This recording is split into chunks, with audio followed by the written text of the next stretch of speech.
a little family trip to go get some coffee, a little bagel sandwich. A couple of updates on the SVO-CAPRI. We're in it right now. So I found a few things, and I wanted to keep you guys updated because I figured the car was done. And from everybody I talked to, and all that. Oh, son of a... So I figured the car was done, and about a week ago, I went out and fired it up, and it was running a little rough, but it was kind of something that, you know, I kind of put off. I didn't really think it was a major deal. And just by chance, I had a screwdriver in my hand, and I tapped number 1 injector, and the car leveled out smooth. So I said, uh-oh, we may have a problem.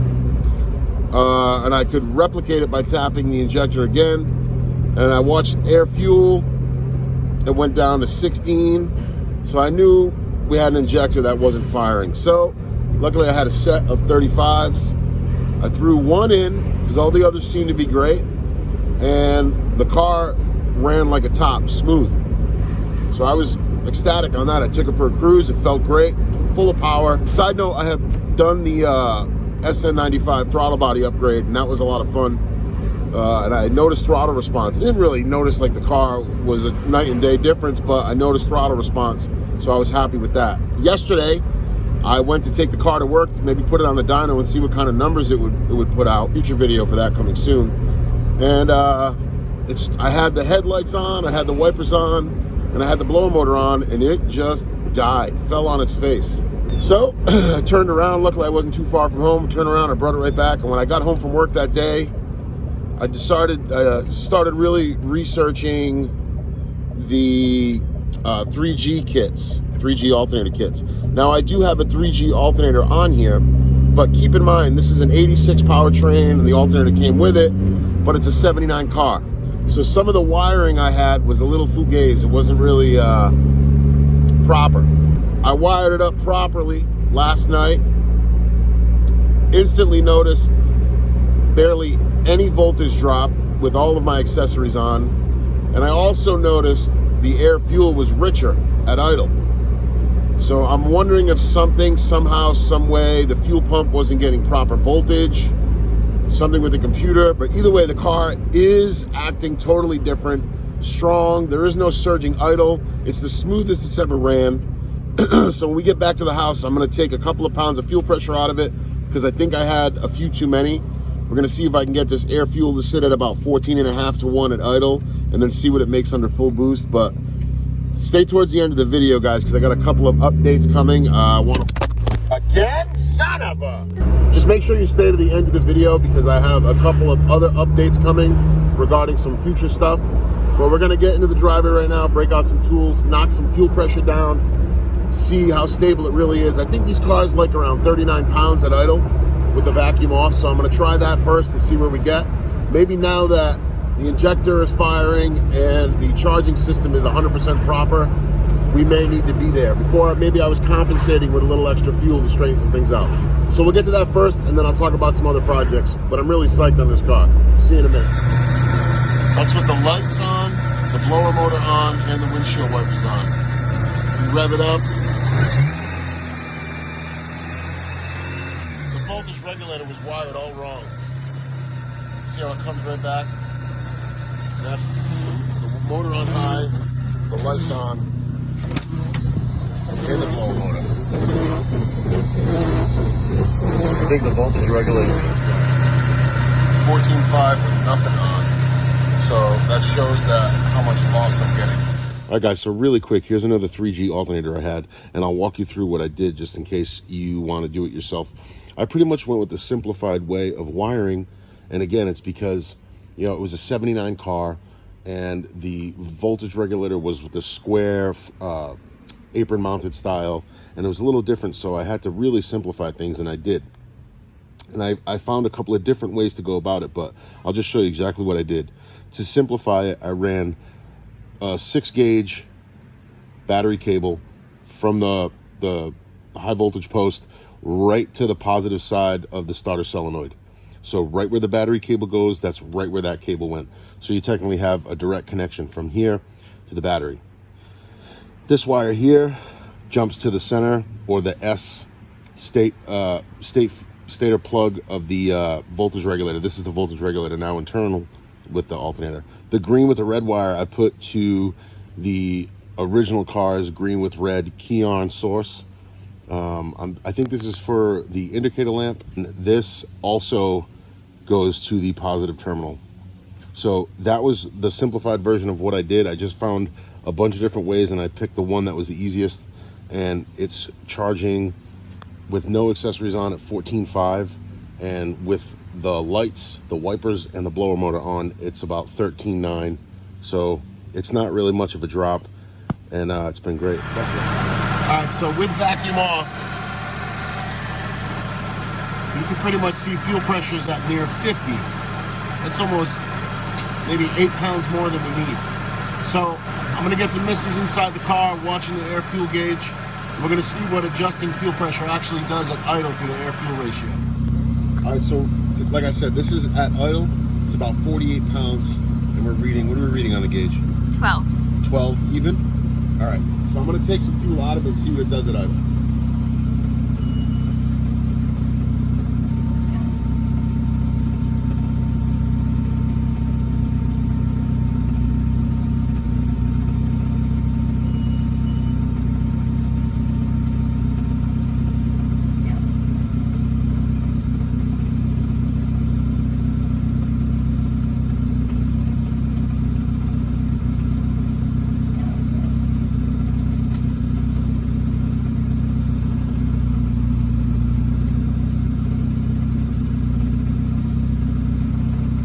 At about 42 with the vacuum off. We changed? It went up. Went up to almost 13. Almost 13, so that's good. We're showing positive data. Let me take 2 more pounds out.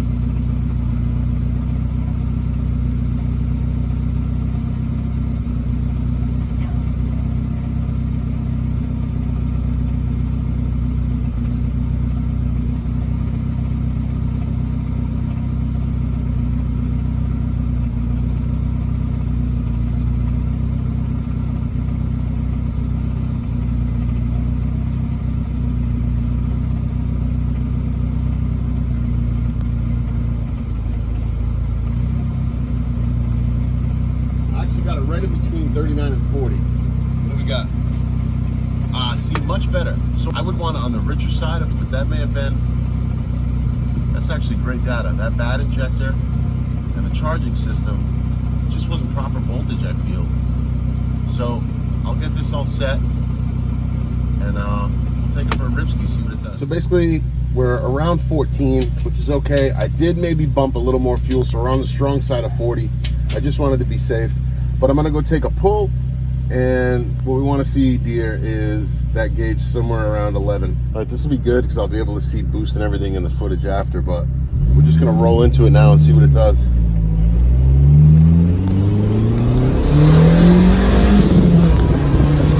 Pulls way harder.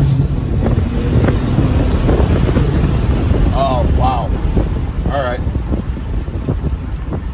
So smooth. Not a single hiccup the whole time. So I'll be totally honest with you. I know you guys can't feel it because you're not in the car, but there wasn't a single hiccup, a dead spot or nothing. It pulled the whole time. And I haven't watched the footage yet, but if some of it comes out a little awkward, my wife has helped me, and it's her first time experiencing the power of the 2.3 turbo. And, you know, she had to sign a waiver before she drove, but all we're really doing is just spending time tuning in her dream car. Because what woman doesn't want to sport a 79 Mercury Capri RS Turbo? But it's definitely changed for the better. And I feel that finding that bad injector and finding the voltage issue was a big indicator of what was going on. I don't know if we were getting a fuel pump drop or something like that, but as you can see from the footage, air, fuel, and boost maintain, and the car pulls so hard and smooth. Hard for what it is. I'm not trying to, you know, talk a bunch of mess. It's you know, if I can squeak 200 horsepower out of this thing, somehow I'd be extremely happy. So as far as this car, now that we have it running tip-top, the next step is I'm going to take it to work and go on the dyno. Now there's a couple things I'm going to do. I have a couple little things I'm going to throw into the dyno test. I'm going to do one baseline and then I'm gonna adjust a couple of things, and then do another pull, and then I'm gonna do another pull with a third adjustment, and that's all gonna just be to try to get the number that I'm after. It'd be nice to make 200, like I said. It may happen, it may not, but it would be fun. So that's it for this 79 Turbo. That was definitely an upgraded improvement, much needed. We're back home now, and I want to talk to you about a future project that me and the family are going to get into. It'd kind of be great for content, a little different, but it's going to be a lot of fun. So check it. All right, guys, so this is what I've been meaning to talk about. I have another YouTube channel because I'm also a musician, a guitar player, and I have another YouTube channel that I devote a lot of my time to with guitar lessons and guitar tone tips and stuff like that. And it's taken a lot of my time in the past. And last year I had a hand surgery and things kind of slowed down a little bit. I made a stand to kind of not make it my life, because sometimes YouTube can overtake you and you become worried about likes and who's following and who's watching and how many views and all this. And this car related channel is just something I want to do for fun. You know, Mustangs and messing with cars was such a big part of my life, and I walked away from it for so long, and now I'm back into it. So I've been just really excited about it. And I also want to get my family involved. My kid is around here somewhere making a mess, but it's my wife, Veronica, and she's my biggest supporter. She's always been amazing. And every crazy idea, every car I go by on the weekend, every part I buy, she never complains, at least out loud. I don't hear her. But we've been looking at Ford Lightning trucks. Now, I know it's not a FOXBODY related item. It's a modular motor with a supercharger. That was actually a few years back, maybe in 2005, 2006. That was my forte. I was big into the modular engines. I was always an old school FOXBODY guy, but once I really wrapped my head around the modular engines, I fell in love with them. And I got to work for a couple of great people who allowed me opportunities to be in Muscle Mustangs and Fast Forward magazine. I did an article putting the first illuminator in a car. That was really big. Ford had that on their website for a little while. And in 2007, I actually did a Terminator swap in a 93 coupe, and it made like 550, 500 torque, and it was a fun car to drive. I sold it, and I really, really missed that car because that's become so popular.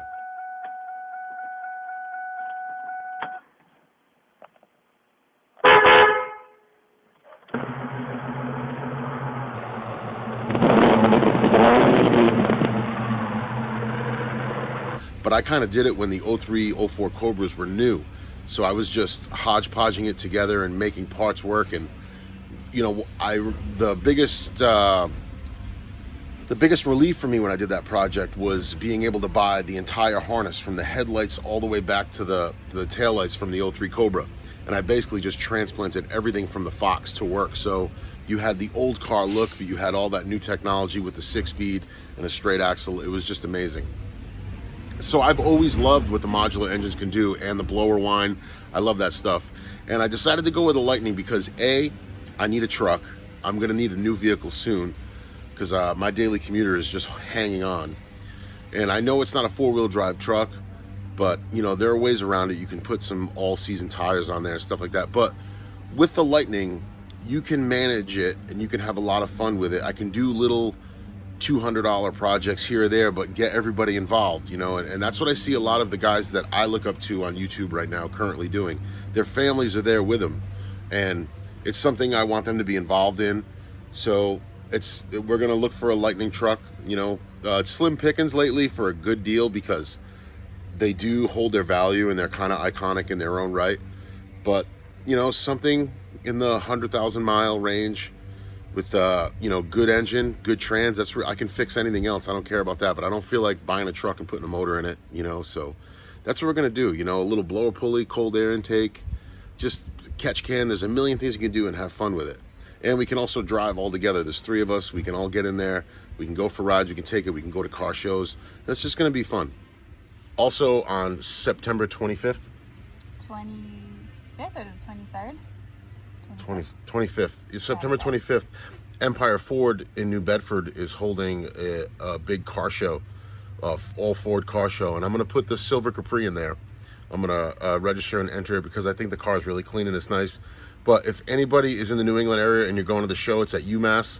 If you're there, please just come say hello. I want to go check out the cars. I want to have a good time, and I want to meet people. I've met a couple of friends through some Facebook groups, and that's been great, but I'm going to put the car on the show and have some fun. So the next step for the SVO-CAPRI is hitting the dyno. Like I said, I'm going to do a baseline pull, then I'm going to make a slight modification, make another pull, and then I'm going to make an even bigger modification and see how those three things affect the dyno number.